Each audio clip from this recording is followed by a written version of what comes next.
കൃഷ്ണ ഗുരുവായൂരപ്പ ശരണം. ഗുരുവായൂരപ്പൻ്റെ ക്ഷേത്രത്തിലെ ഒരു പ്രധാന വിശേഷം വരികയാണ്. അതായത് വൃശ്ചിക മാസം 1-ാം തീയതി മുതൽ, അതായത് നാളെ മുതൽ ഭഗവാന്റെ ചൈതന്യ വർദ്ധിപ്പിക്കുന്നതിന് വേണ്ടിയിട്ടുള്ള ഒരു പ്രത്യേക പൂജകൾ. അതായത് പൂജകൾ എന്ന് പറഞ്ഞാൽ പഞ്ചഗവ്യം അഭിഷേകമാണ്. ആ പഞ്ചഗവ്യം അഭിഷേകം എന്ന് പറഞ്ഞാൽ നാളെ മുതൽ 1-ാം തീയതി മുതൽ വൃശ്ചികം 40 വരെ പഞ്ചഗവ്യം അഭിഷേകം ഉണ്ടാവും. പഞ്ചഗവ്യം എന്താണെന്ന് വെച്ചാൽ ഒരു പശുവിൻ്റെ 5 ദ്രവ്യങ്ങൾ. അപ്പോൾ 5 എണ്ണം എങ്ങനെയെന്ന് വെച്ചാൽ പാല്, തൈര്, അതുപോലെ നെയ്യ്, പിന്നെ ചാണകം, പശുവിൻ്റെ മൂത്രം, അങ്ങനെയുള്ള 5 എണ്ണം ചേർത്തിട്ട് ഉണ്ടാക്കുന്നതാണ് പഞ്ചഗവ്യം. അതുകൊണ്ടുള്ള അഭിഷേകമാണ് ഭഗവാന് നടത്തുക. അതുകൂടാതെ നവകവും ഉണ്ട് ഈ 40 ദിവസവും. അതെങ്ങനെയെന്ന് വെച്ചാൽ നവകത്തിന് 9 കുടങ്ങളിലായിട്ട് ഉള്ള, നമ്മളതിൻ്റെ ഒരു വീഡിയോ വേറെ ചെയ്തിട്ടുണ്ടായിരുന്നു. അപ്പോൾ ആ പഞ്ചഗവ്യവും നവകവും ഒക്കെ ആടിയിട്ട് ആ ഗുരുവായൂരപ്പൻ്റെ ആ ചതുർബാഹുവായ വിഗ്രഹം ഇങ്ങനെ വളരെ വളരെ ചൈതന്യവത്തായിരിക്കുന്ന സമയമാണ് ഈ വൃശ്ചിക മാസം, ആ മണ്ഡലകാലം. അത് ഏറ്റവും പ്രാധാന്യമാണ്. ആ സമയത്ത് വന്നിട്ട് ഭഗവാനെ ദർശിച്ച സർവ്വവിധ പാപങ്ങളും തീരുന്നതാണ്. പൊതുവെ എല്ലാ സമയത്തും അങ്ങനെ തന്നെയാണ്, പക്ഷേ ഇപ്പോൾ കുറച്ചുകൂടി ശക്തി വരുന്ന സമയമാണ് ഭഗവാന്. ഇപ്പോൾ ഏകാദശിയുടെയും കൂടിയും ആ ഒരു ഇതും കൂടി ഈ പ്രാവശ്യം വരികയാണ്. അതുകൂടാതെ പിന്നെ 41-ാമത്തെ ദിവസം, അതായത് വൃശ്ചികം 41-ാമത്തെ ദിവസം ഭഗവാന് അതിവിശിഷ്ടമായ ഒരു കാര്യമുണ്ട്. എന്താണെന്ന് വെച്ചാൽ കളഭാഭിഷേകമാണ്. ആ കളഭാട്ടം, അതായത് സാധാരണ നമ്മളെല്ലാ ദിവസവും ഉച്ചപൂജ അലങ്കാരം കളഭം കൊണ്ടാണ്. അത് പറയാറുണ്ട്. അത് ചെയ്യുന്നത് എങ്ങനെ വെച്ചാൽ കളഭം കൊണ്ട് അങ്ങനെ വെച്ച് ഓരോ രൂപങ്ങളെ ഉണ്ടാക്കി വിടുകയാണ്. പക്ഷേ ഇതല്ല, ഭഗവാന്റെ ആ പാതാളാഞ്ജന ശില മുഴുവനായിട്ടും ആ കളഭം കൊണ്ട് ഇങ്ങനെ അഭിഷേകം ചെയ്യുകയാണ്. കളഭം കൊണ്ടുള്ള, അതായത് എവിടെയും തനുവും മനുവും ഒക്കെ നിറഞ്ഞ് ആ ഗുരുവായൂരപ്പൻ്റെ വിഗ്രഹം മുഴുവനും, പാതാളാഞ്ജന ശിലയിലുള്ള വിഗ്രഹം മുഴുവനും നിറച്ചും ആ ഒരു കളഭാട്ടം നടത്തുകയാണ്. അത് വളരെ പ്രാധാന്യമുള്ളൊരു ചടങ്ങാണ്. അത് വരുന്നത് ധനു 11-ന്. അപ്പോൾ മണ്ഡലം അവസാനം 41-ൻ്റെ അന്ന്. അതിന് പ്രത്യേകിച്ചും പറയുകയാണെങ്കിൽ സാമൂതിരിപ്പാടിൻ്റെ വകയാണ് അന്നത്തെ കളഭാട്ടം. അതും ഏറ്റവും പ്രാധാന്യം തന്നെയാണ്. ചന്ദനത്തിനാണെങ്കിൽ തണുപ്പാണ്, അതുപോലെ സുഗന്ധവും. കളഭാണെങ്കിലോ കുളിരാണ്. ഒന്ന് തൊട്ടാൽ എല്ലാ താപവും അലിഞ്ഞില്ലാതെയാവും.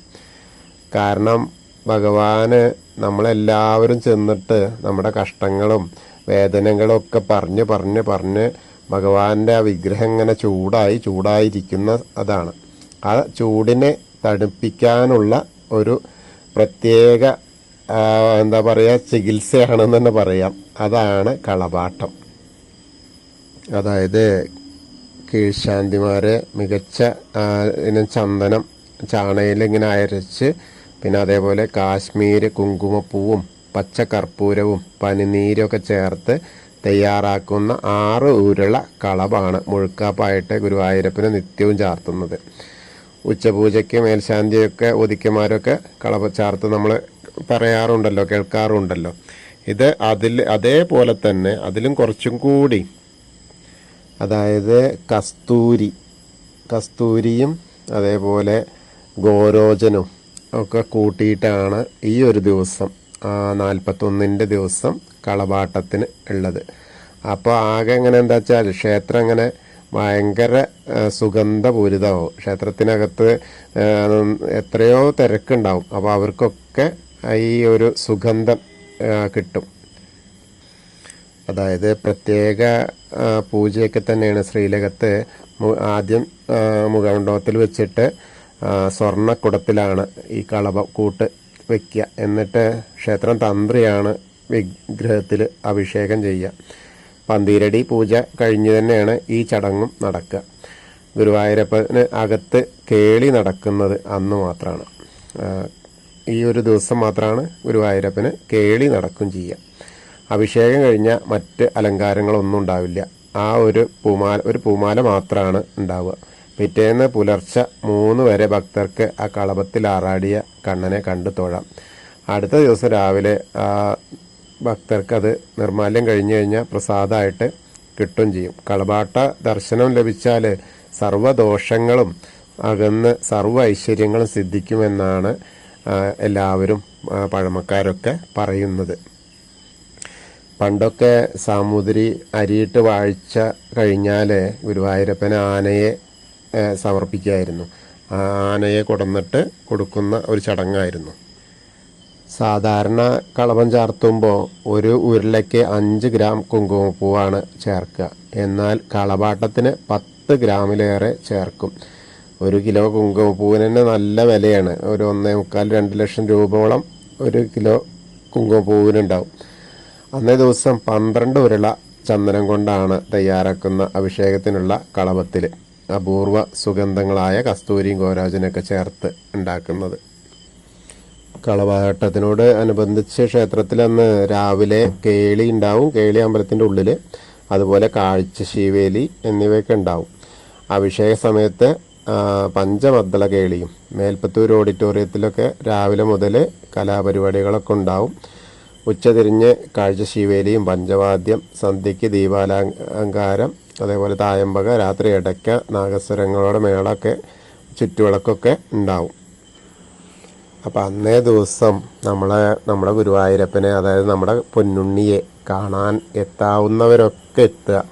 ആ ഗുരുവായൂരപ്പൻ്റെ ആ പൊന്നുണ്ണിയുടെ ആ വിഗ്രഹം, ചൈതന്യം, അതായത് ആ സമയത്ത് ഗുരുവായൂരപ്പൻ തന്നെയാണ്. കാരണം ഫുള്ള് കളഭം കൊണ്ടുള്ള ചാർത്താകുമ്പോൾ അതിങ്ങനെ നമുക്ക് വേറിട്ട് കാണാൻ തന്നെ പറ്റും. കാരണം നല്ല ആ മഞ്ഞ കലർന്ന ചുവപ്പോട് കൂടിയ ആ ഒരു കാഴ്ചയാണ്. ആ വിഗ്രഹം മുഴുവനായിട്ടും നമുക്ക് ഏത് സമയത്തും എത്ര തിളക്കമില്ലെങ്കിൽ കൂടി അത് നമുക്ക് കണ്ട് മതി വരുവോളം കാണാൻ പറ്റും. കാരണം ആ വാതിൽപ്പടി അങ്ങോട്ട് കയറുമ്പോൾ തന്നെ നമുക്കത് കാണാൻ കഴിയും.